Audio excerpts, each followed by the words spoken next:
ram anga kan kalchina hi chun sarkar thu nei na mipui na I kan zalen na authority ya kan enge ni kan ba sacrifice a kan interest te kan thil du zong te min enge niam min petura thu nei na kan ba pek to hi chonin ka thu nei tu te khanin min implement sak tur khani mai ta chu agreement base a chon ni ta ni maro chu soile soinu mipui ya po hianin morality kan value se nang lawa a chen in ha kan ti a chen in kan du kha chen nan lo du lawa teng khan society chu a dynamic e ve ma ama a dynamic mai ba kan chunga mi puite kan value system ko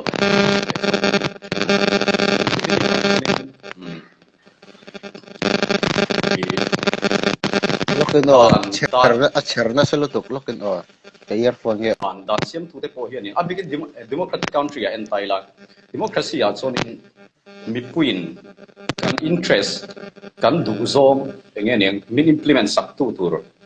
authority kan thangani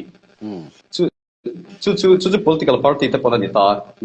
an constituency mi puin enge an duwa enge an interest an ena ti chonin enge thuti amanon nei ta pro manifesto on sima ti chonin ti khan mi puin kan interest min implement sak tu tur min pe thei tu tur nga kan ngai kan thang thin ta ni chonin ti khan kan han thang ta power an ron nei a chonin anin tiamang khanin ti khanin an legislate ta ni dan an siam ta ti chon an enact ta ti khan an enge enforce ta thin ni chu ni ta maro chu chu ta chonin soile soinu mi zong ngai dan ang diek te khatna ti thei lo ni a chan chu kan ngai dai nang lo kan thati dai nang lo ni chu ta tak chonin enge majority opinion atam zok ngai dana kha atam zok du dana kha khami kha enge kan unenforced tu ra kha chuni mai ka shei ke ma chon a chan chu khami ni lo kha chonin mi puite bok khan nakina an pai thale mai thai sia tro chu ti chon ka soye fian dan in thak reng hianin moral objectivity I akalem tiang lewani mo kam mu dana chon mo akal theya akal lo dan po omin ka ria kan ti ma sange chu han soi fia don taila entinan an sina ka soyam khanin I relation kan soi lu chho taila relation atangin anin hana soi taila morality hi anga ngei na dan hi anga ngei ha ti en taila chonin maro chu mi ka soi chho ma chonin morality anga ngei ha anti khanin ein ha na pakhat om thei si lo aba boi thak dom ve ti mai te nang kon chumi ni wang chonin broad devin religious morality rele secular morality at ken sang taila religious morality a chonin ein ha na hi right ani dikna chan bo ani chu dia han soi fia taila religious morality a reng chonin ram anga ti organize taka sarkar te kan nei ma te le legislature te na dan inecta dan manga right in pek ma te hianin mishing ang kan lo pian chua pat tianin dikna chan bo kan nei sa ani an ti ni tro chu religious morality a chon ai nga na ani tang pui ta chu elo tunga ko John Locke natural right te kha en taila John Locke khanin hian soya mishing hianin kan pian tira pat hianin dikna chanbo right to life nung tura dikna le zalen tura dikna right to liberty le right to property ke ma ni na thu nei na proprietary right kan nei na kha om sa ni chu engram dan mai ni pe ka ni lawa eng authority mai ni pe ka ni lawa pathian in siam tu ina nin pe ka ni atia chu ta chonin chu mai po chu lo to lo jon lo ka thanin chu right ni pe chu right kan nei chu ke ma ni ngei po hianin kan take off thiang lo kan ti ri ral thiang lo ani unalienable right chi ka ati kamo ka tong sha the ra the hari le rum chena chu ni ta ni ti dang lam thiang lawom ta unalienable right pathian siam tu min pe ka ni ta chu nga te ti dang lam thiang lo ani an ti chon John loka argument ta lu taila John loka ka chonin I pathianin siam tuin nung tura dikna right to life liberty le right to property min pe ka hi ke ma ni na kan enjoy tu chuni te me ngai ma se I ke ma ni na hemi kan right ta nei tu ni na dikna chanbo kan nei ai hian min siam tu pathianin enge nei tu ni na chung nung zo higher proprietary right ta nei ni ati khani ta ni chu mi base chonin chumi chon enge I imply kan ti chonin I khami right khami dikna chanbo ven ima promote khani ta ni tro chu sakona religious morality a base chulong ni ta se a foundation long ni ta se secular ende taila secular morality a chonin atang pui thuin kan general consensus ai nga na kan in enge ni kan in lung rol ton na te ber hi chu well being promote ani tro chu si pomem nang ba I em lo tungai kha min kan thei min Sam Harris trong kam ho lok tela Sam Harris po kanin kan action reng hi hianin moral judgment kan siam don sonin kha kan action on khanin eng tin nge well being a impact an eng tin nge well being a effect ya kan en turan ni hatia je chu morality kan ti reng hianin kan moral judgment kan siam don reng hianin I well being a eng tin nge ngong anai ti ka well being based le ni chu en lawa I secular morality bi ka anita ni tang pui thuin ni chu chonin chu eng tin nge kan ti kan ti chonin I mishing hianin interest kan nei ta ni mi mal ti interest kan nei individual interest kan nei ni chonin chu mai pe lama chonin I social animal kan ni wang hianin I seng ho thin kan ni wang shared interest po kan nei ni tro I khai interest kan nei a khanin kan pom tlan kan du tlan thi lo mani dam kho chua du na te tro khating shared interest ka le chonin social animal kan ni miu wangin kan mi mal interest kan champion pui thei lo ni society a chuan tu wang chonin kan vai kan du kan thil du ha kan promote ta na ngai ni chuti lo chu kan ho thei don si lo chu ta tak chon well being a kan bu chho ta ni general well being a tro chu ai na ni ta se secular morality so dan en le tai la legislation a chonin ai na chun chin kan soyang khanin I ram mi pui te interest le national interest ramin enge cha ti enge ngai tu ta enge tu ti le aram mi pui te khan nge tu ti kha I legislation I na na chuni ta ni so rin chu ta chunin ai relation en taila sakona kan ria sakona religious morality a chun sin kan soeng khan right ani ta ni chonin I khalai unalienable right kan ti natural right kan ti kha khami big kha focus taila I ram shang te ani independence an nei independence an sual hian ram shang apon I USA apon India apon I thauta so ram shang apon ani vek thauta ni atam zo ka chuan I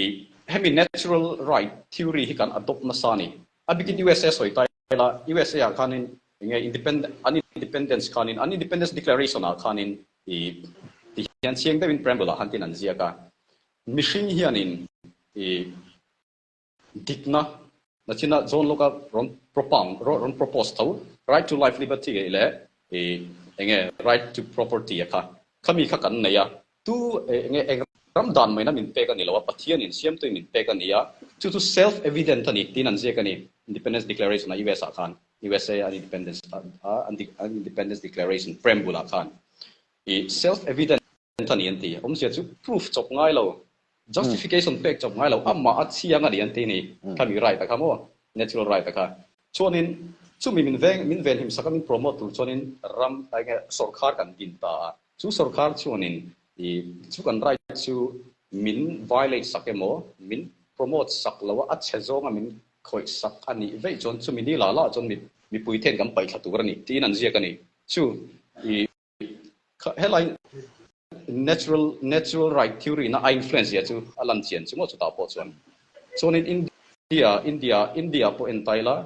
kan constitution of part 3 ya hianin fundamental right kan nei ta tro fundamental right provision he fundamental right provision hi USA tang kan do pani ta ni India po hin om je chu abul bera chuanin ain ha na chu thế ta thì John lo cái na natural right pathian in mission te hian in dikna chanbo na pathian in mission te dikna chanbo ti dang lam thailo ke ma ni mission ngai te pona kan again trade off thailo min pe ani ati kha khami kha in na chu ni ta ni chu religious morality le dan in influence na ai influence ton na ti te yang again interrelation chu ni ta se so secular morality ya en le taila secular morality ya ko kan ria well being promote kha atang puinan tani tro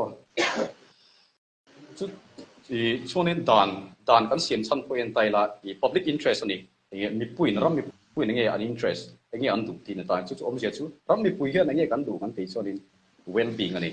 psychological nge mental well being ani emo taksa nge physical well being khami min pe thei tu kha sarkar kan du ni kan sian na tur zong an min shoi tur kan thang ngai lo ta ni tro om je chu general well being thawani ti chu ai influence ton ve ve ni chu ni ta chunin heta specific dawin a practical field ta ti te ang kan dan kan siam dan te le kan thak kan amen dan te en le tai la chu ta chu ting a in hong dun a in relate ti en tai la pe kan ria tun ma dewa kan in penalize na thin kan in shem na thin ma se tun huwa chuanin thil ti thiang ni to si nge kan decriminalize ta kin famani ro etian homosexuality unnatural offense kan ting ti te section 377 IPC ate kan ma ting te tu na chu kan decriminalize to ni so then adultery ti te po ro khating khanin ain thak reng ani engin thak chan kan ting chonin tun ma chonin kan community mindset kan social mindset aka khanin thalawati ni kan social values kan adu lawani chu kan moral values in a form lo tin ani chu maro chu tikha society chu tikha nai thak a dynamic be ma kan values te point thak chu ya pa chonin pom chin te kan lo nei to ta chonin kan legislature ke mi pui te kan interest in fulfill sak tu thira kan than tin ten ni mi wa an ni pon kan moral values based khanin danan siam angai sia ti khanin kan tha ka ti khan ai thak pom reng ani chu thati man chu relation chu ta se la chuanin i enge zo na pakhat tilangin aron ring chuak zela ta chuanin ka hriat tu pakhat chu ethical principle le ethical principle chu ang mi lo me theya alo ang me the boka ta chuanin chu kan ethical principle le kha lo kha loin kal ta se khoi zo khange i kan enge prevail zo kan khoi zo khange kan i enge da pui mo zo kan ethical principle le eng lo in kal ta se ti an so hi loin kal ta se chulai ya chonin di chin ka lai kha kan soi zau du lu khanga i entir na ni i then khatan chuanin i se kha thil moi lo thil thiang lo te kha lo ni ta a i normative de kan en chon tro i ta chon dana khanin i se we sa khanin han bet le lok tai la han le lok tai langin we se kha dan ka lo ta se ma se lo e thin tai lang entir na i comment argument a chuanin tun ma pon kan e thin lom ti lai kha lo mang tai kan culture kan lo e thin lom ti lai kha ta chuanin logical fallacy kha chu om don nge chiang sa a chan chu i enge argument from tradition ani tun ma lo ti thina bang khan tu na khanin adik rek ti na khan ni chom me lo ta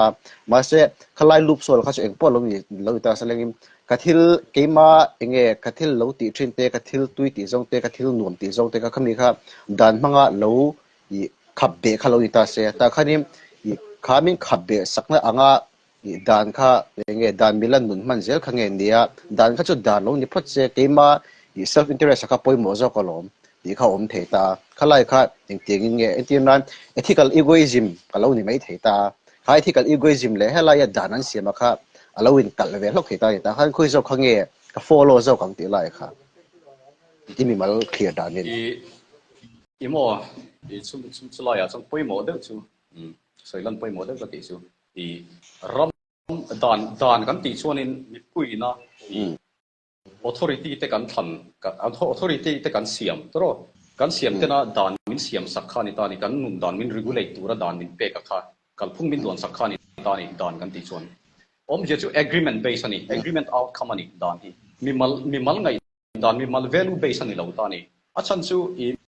mi mal value based kan nom thei lawa kan ria I state of nature kan ria I Thomas Hobbes aten an soi I arab thak em ani state of nature a chuan tro kan zalen lu tuka engma in khap na om lawa tual tha te po rem veka khami kan du dan kan chak zong kan mun theina mun na khanin I a him miau lawa wangin kan zalen na kha I mi tlem te kan thang chuga kha mi te kuta khanin kan peta ni tro chonin an ni kuta chung kan zalen na kan pe ya nangnin I dan siamula kan ta na thaturin ti chonin dan te kan zo manga ti chon pa ngai devin organize devin government system te kan kal chho ta ni tro chu ani ta ni chu mi kan en chonin he ta dan kan siam to nuwa ngat nge ke ma mi mal ka ma chin ka e thina lom ka e du lom kha thi mem het like state of nature kan ril ruput mang hanga te kan la put chewang kha thi mem contract based social contract based ani to wangin I kan that tlang na tur per kha khami kha kan som ta na ngai ni I chu ta chon dan chu kan that tlang na tur per ni kherem ni ti zona lom te ta ni tro adigam chu ta chonin I kan that tlang na tur per ni thai dan chu cha han ti na subjective se kan ria tro I heta state of nature apo ka thati le ka thenom pa thati ai nang don lawa tro tiang khanin mi mal tin te thati ang lo chu wang chonin kan in pom tlan thei do lo mio bang thu nei tu sia mi la thu nei tu chon cha an ti I rom duang sela chonin chu mi chu I zom tlang ila thai pom tlang ngu ti khani ta ni chu chu da chu ni kan lo po chat lok changa mo khalai kan lo po chat lok changa I soi bel turata ni e khoklang a nge NGO sang ten I tun ma te pon yang chu nge zuar no chuat ti te alom ta thina he ang mopul sang hi nge dan mi ta rang chonin thil dik lawani ti mai langin khorang ate lo khleng photo thina kan society anga te khalai kha han soi bel nga te ka mi mal I self interest pe lam panga khani hemi mopru la kha han soi tel hala ne I zona hasa ka la chang zo lo ta I soi zo lo lo khot tai la pan hina kan lu mai I ne chu ni ta khoi song e poimo kan ti chon dan som kha poimo ni achan chu dan chu nge sanction in the bake up tro nge authority omani kan zom lo chuanin min shem thai ani sanction omani punishment omani chumini wang chunin khami kan zom mai khanin kan ngai danin anglo kara khanin dan pakhat kan zom mai khanin kan in rem thai berani adikan chu ta chonin I zona phana ka chan na chu ke mani mi mal ngai dan te heta ke mani culture ina tun phak anok ti thin da ani lom ti ai chuanin danin hemi pakhat thi hemi dan hemi kal phung ka ti I zom tlang u ti min pe ka hi chu I zom mai la ti chon kan in lung rol thei berang ti kha ka chan ani ta se chonin apan hi na I zona pan hi na khanin ne kan ria Mizoram ko thleng tho ta ni in no chuwa I dan mi ta chonin adik lo ani lo in no chuwa ngo tang che te ka achan chu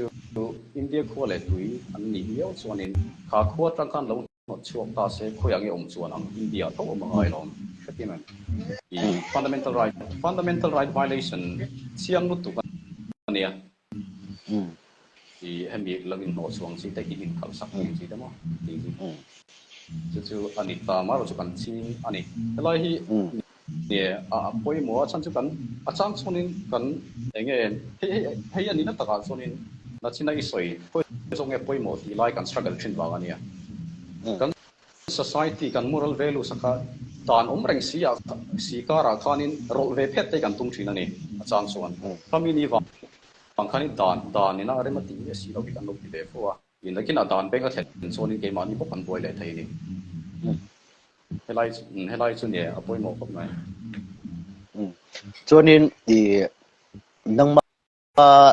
lobby ka he nge ethical principle ni a ta chonin hlom lian puya chonin soile soinu virtual stadium technology te utilitarianism te ho anita heng ho a hianin di adang polom tawanga heng ho in enge di instance ni ya ngatingai khan chan ne soi soi thiam mahara ethical principle amal khai to pahan tu hei he tha bere han ti don hianin nge dei kam hu dana chonin ethical principle hi an thana zo nan tha de u vekani tiang i hetla ya tha ber ka tia kha heta i circumstance rana condition rana nun kan nun khoi mulaya khan lo pan tlak lo le thei ni thati ma thati ka tamani i chuwang chu nia i moral world view po chi sang kan nei ani na taka chuan i sanju kan various aspects of life a deal vek thei lo ni ethical principle pakat hian i ma i chumi ni wang chu ni a context a zirin hei chu chan chi ka hre ke ma chuan i etinan sarkar anga ni chuanin government anga ni puite min regulate na tur ta na ni chuanin dan siam na atana ai na na tur ni chuanin ke ma chuanin i enge molaya chuanin utilitarian i theisela achan chu democratic principle nena in conform in milani wangin chuanin maro chu ringot chu akala du sok song lawani ei fundamental right ti po anin taka chuanin i ai tran na kan rian chen kan soi to kan tin te pa tang kai em mani right rawa fundamental big siam te ating te po ka thawani thati mem ating khanin ne soi lai soi nu i a context based te wa chan sin in ka context so ni ka chuanin i takhat lo lampanga khanin en lo tai lang i background tak lampanga khanin i court case lo to thina hianin enge interestingity de uber enge story kha soi tal thei chuanin khami lai kha ka chak le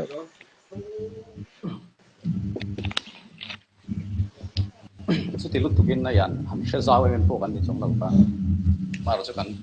lo zero be phak to ka i ke ma mi mal ta interesting ka ti chu i maro interesting te chu tamani ta nei nuala asan chu i court judgment kan ti hianin judgment sang oma i apika supreme court bi ka en faila chan chu supreme court judgment ni binding ani wangin i president ani wang president anti sonan so ya faila i supreme court mo high court ina adjustment siam i court subordinate court yam jok te an follow hai ni apika supreme court page chu court dang zong ina follow hai ni ta high court ero kami high court jurisdiction chu ha subordinate court to kha tan khara pai ta i chu ta chonin hey environment law lama te po adjustment landmark adjustment te ta chon eta capital punishment te po ta tikhanin landmark adjustment interesting te tamani sumi chung ho singa chonin ka than chua don ro chuanin i ke ma chuan hemi parliament le supreme court ina parliament constituent power sia chu constitution an ti dang lam theina an amending power an in chu dan an in restrict saka an in liberalize sak le thin dan helai an in chei dan hi i hemi chung chang case hi angai nom ka dia a case mi chu golak nat case ani ta mo golak nat case ani chu na sang ko sum ruk le pasari khana ni ta hemi case adjustment hi chu ta chonin i chumi case a thil thlen dan chu ti hian ani ta ni supreme court ma zo na poi mo de mer anon chok chok ta i hemi case a hian in ai nge ning affects it sutil to inka shadi dai lawa ma se land ceiling chung chang ani i punjab anin ka rega set su lo chon punjab state ta khanin land ceiling act khan pass ta khami act khanin ram nei thei zat mi malina ram an nei thei zat kha ceiling a siam ani i chu an challenge ta i kan fundamental right to acquire property akalani ti in an challenge ta ni supreme court ta khati like kanin right to acquire property right to property hi i kan fundamental right ta article 19 subsection 1 clause f ala lai khani ta ni tuna chon om to lo ta legal right ta so ni to ta so dan challenge ta son in Supreme Court ta chon tian zona poi mo de mai aron chuak ta chu zona chu i parliamentarian in constitution na article 368 noya i an amending power hian fundamental right ya huam telem ti zona khan ni tani i chu ta chon in Supreme Court chon in judgment tian asiam ta Parliament in Article 368 noya constitution na amend thei na power hian in fundamental right ti dang lam thei na king tel lo bom tel lo ti kha adjustment ani ta ni chuanin chu anita ahnu loka Parliament khan lung oi lo ni te tang ider gandhi hun lai khanita Congress hun lai ni ta Constitutional Amendment 24th Constitutional Amendment kan on siam ta chung ta ni sumi 24th Constitutional Amendment bang chuanin 368 provision kha article 368 noya Parliament Constitution amending Constitution power kan on ziak dang lam ta ni chu ta ron ziak dang lam dan chu tian ron ziak ta Parliament in article 368 noya Constitution ati dang lam theina ati dang lam theina hianin fundamental right po bom telani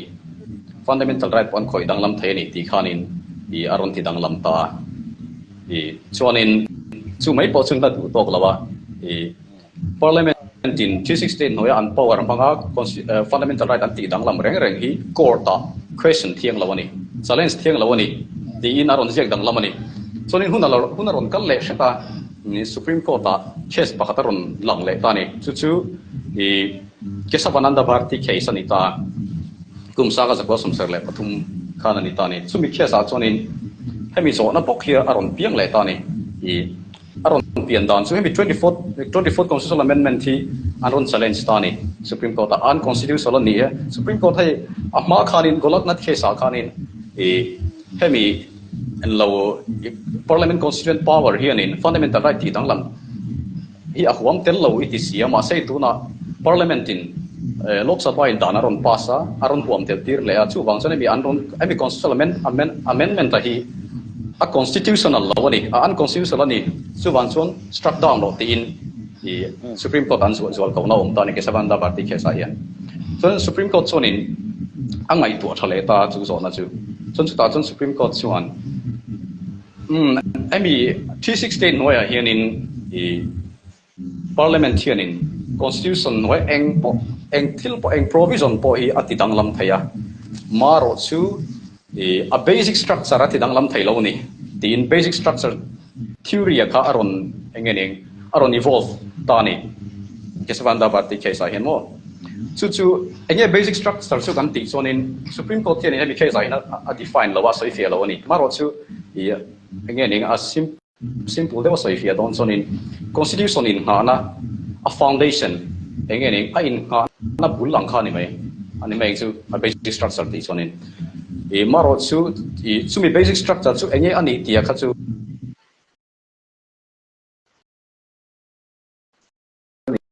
ya ti kha chonin basic structure ani mai ti chuan esabananda party ke sa chonin isha tayam tian he iron tang deu saka Tisuan hemi kesavananda Bharti case hian Supreme Court chuanin Parliament hianin Parliament ina 368 noya article 368 noya constitution ati dang lam theina hi constitution zong provision zong hi huamani preamble po huamani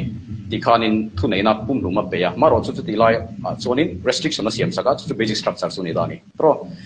chu ani ta tu na chuanin hai basic structure shang Supreme Court ina a subsequent adjustment dang siama tigan basic structure ni tin basic structure bo ma akhung zela tigan kan nei chok toni basic structure ri federalism ti te enge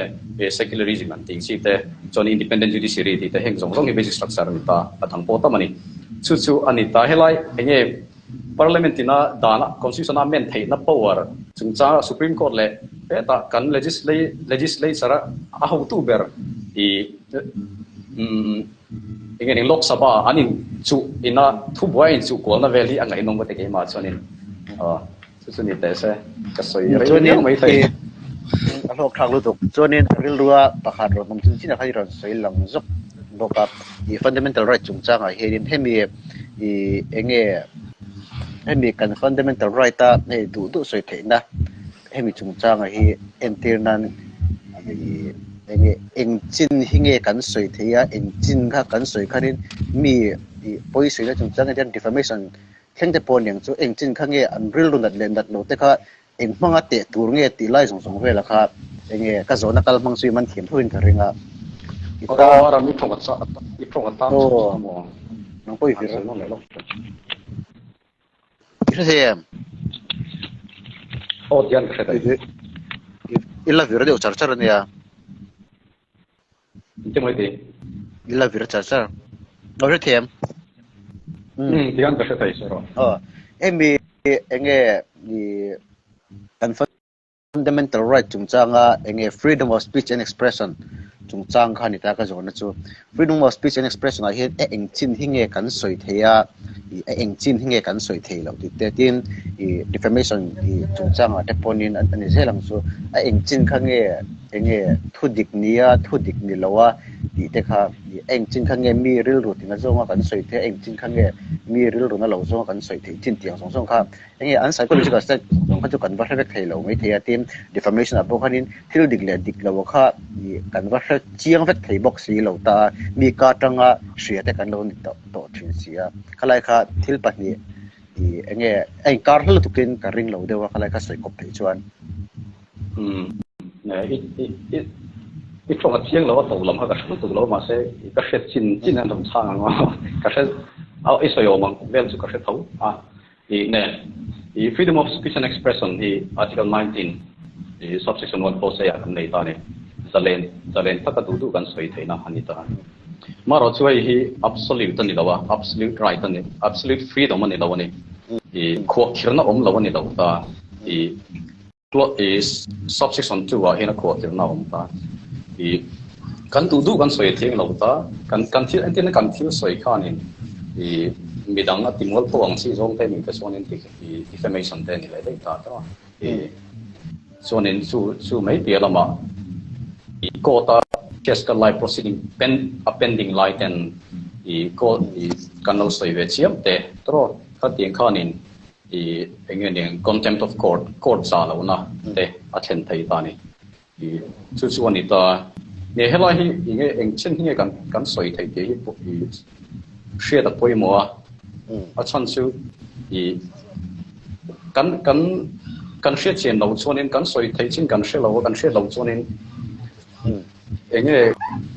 kan lo po lo chia manga i kan du zom po kan soi thei huang chunga mi ngai po soi ngam lo khanin restrictive da hianin i kan nun te kan lo mang ti po ha umbe thei ni chula ya chonin ne defamation an ti chonin defamation le lo i contempt of court bi ki soi tai la about restriction dang po thau ta maro chemi bi ki soi tai la te ma tang kai do tu rangai tai la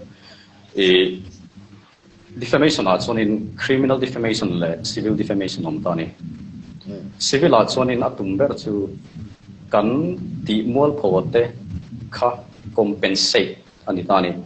zang na dom na pek chu civil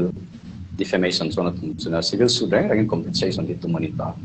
so criminal defamation a chon shem mani thung tani chonin defamation kan ti hianin apoi ege ingredients poi mo tak tak nei tani ama sabera chonin til enge ne kan til soi emo kan zi emo I line the less than nam tha an chen sang ta I ziak inti mol phole I enge tong ka barbala inti mol pho khani mai ta I kan defamatory statement kan siam reng hi hian kan vati mol pho kan vati kan enge ne kan vati mol pho ne na chau kan va soi ni chonin defamation thing lo ni mu chu defamatory statement hi defamation thing tur chuan publicize ani ngai mitang in a share be ngai tinani khatiman tuna kan patin kan lo ti ta imol pho theina thei top turin tong khum ta chela defamation thing lo ka tong kham mitang in a share be lo chuan khatiman su again publicize ani ngai tinani su defamation na so ni ta chuanin I helaya henin a defense claim soi taila I defamatory statement kan siam hian in defamatory charge te lo tok tai la chu ta chani in defense ve theina kan nei ta ni I civil defamation bi ka chuanin I thu di ka ni chuan kan defamatory statement kha thu di ka ni chuanin I defense thing ani a chan chu dan mi ta tang chuanin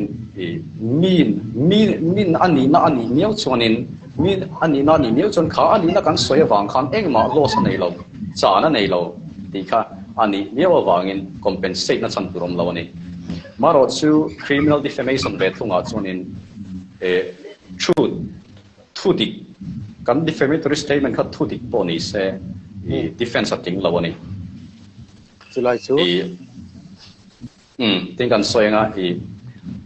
thu di ani ro kha to lo ani criminal defamation a chuanin kha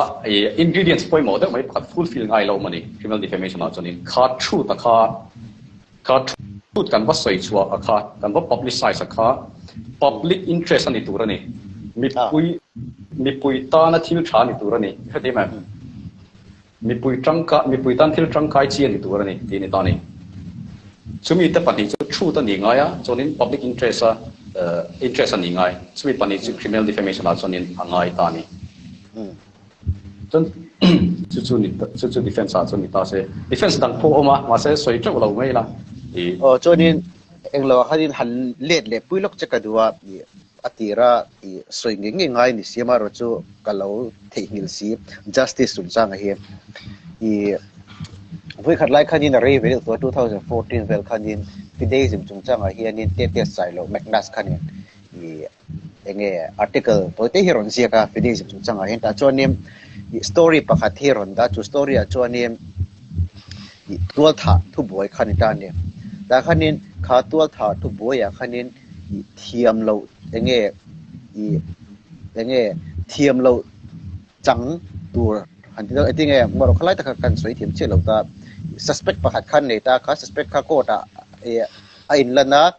amaro chu evidence om thiam ang khanin kha enge an suspect kha a khanin alu ta vek ta ne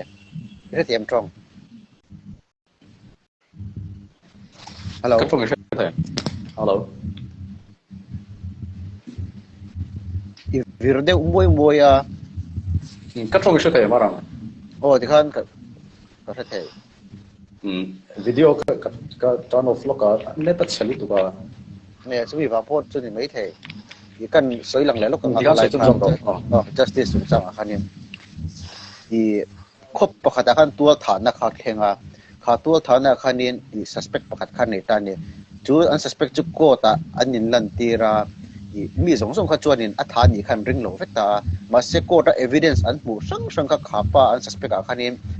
an burbun enge a in enge chobe vek ta ni ta chuanin chu an suspect pa chu hello criminal a ngain a chung thon rel an ti hlum ta ni amai ro chu a hnu loka misual an mana chu misual pa chu impon na chon kha to tha na kha ama tha ni chung chang kha an ron pom chok vele ta chuanin kang ke sang kha omin karinga justice chung chang a hian hemi justice an serve dik lo na a hianin enge mi puilam pangin ti he kan nei ve chung chang kha enge hriat tur poimo lai justice a hianin ingai da nei muda justice ko kha justice petura kan base in maro chu justice fel tok lo da kha khleng thei reng ani ta ne lo adika chu ai case chen kha pa po hin mu tu ro ma awana tin lo ya chung kan share tel tu tha ka ti chu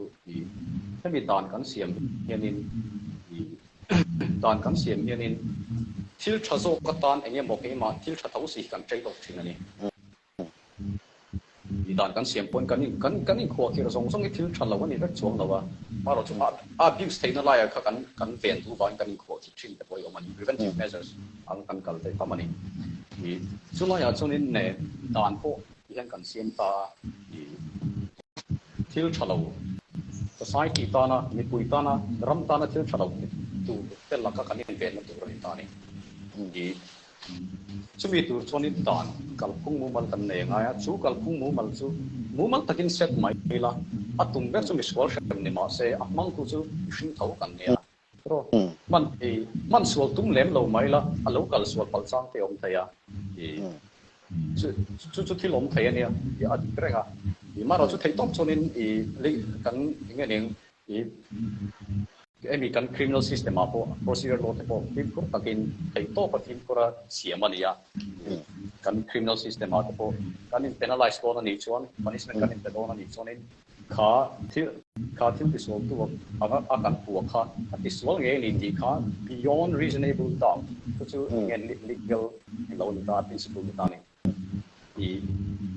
rin le ngai na om lo khop in proof ni tur ni ina ni chút tiền khóc cho nên evidence evidence là đủ phí ra nhỉ evidence collection là hay admission chúng ta anh kiếm mà khác có evidence cái này đồn vào này chúng ta process cả đủ phí ra nhỉ mà rồi các tỷ lệ chúng ta khác anh một loại thì anh đi số phật thế anh đi lâu còn hết à authority nó anh lâu abuse để xong thì bỏ thầy rồi thì chút loại ở này chút thiếu sinh thì nó nhỉ anh đi cái này attend cho nên nè attend anh mày mà rồi chúng ta lại khá tốt chuông lâu hết có adjustment rèn criminal system chọn supporting court in trial court in trial court adjustment là đúng rồi lâu cho nên hai court appeal là tiền court sang rồi appeal khá ni mấy ta ni rồi appealable case là cho nên thì khá nên nghe phim court ta có tuần thấu chu nia thì lại khá ni han soi pol vak ta tu ra em poka shelo lo ya chuan thì khá nên hello các thông hi che nge các thông sẽ chiang lu tu trong chu thì kan tre mình là gì được du le last question kan te mai don ne nei darkar khat lechan darkar khat vel ti chin ani don na azia thau last question tan lawyer enge tuai ngai sa te achan mizo pon the ya mizo apon the ya emi india ma pon the ya western lampang pon the ya an case chak pui dan ne lampang ai sei the kai chuan informative view ngày san hành ti cho nên anh mà nín hả efficient tất cả thuộc cả ni mấy ta responsibility until ti tur lại and duty tất cả discharge chỉ là cả hành ngày san nó mà ni mấy hình ảnh pun case sắp pui tầm mà sẽ anh sắp pui đàn tất cả thì cái này ngày san lâu về thấy thâu thì thế Selain so ni ne, na po ni ta se, professional po ni ta se, an duty thata ka discharge sa, katingan mo po na thata ka ani ang tura len suakan ngai sanong. So ni may long ni gati. Idol đi cái này xuống lâu nghe, idol đâu nation lâu tiếng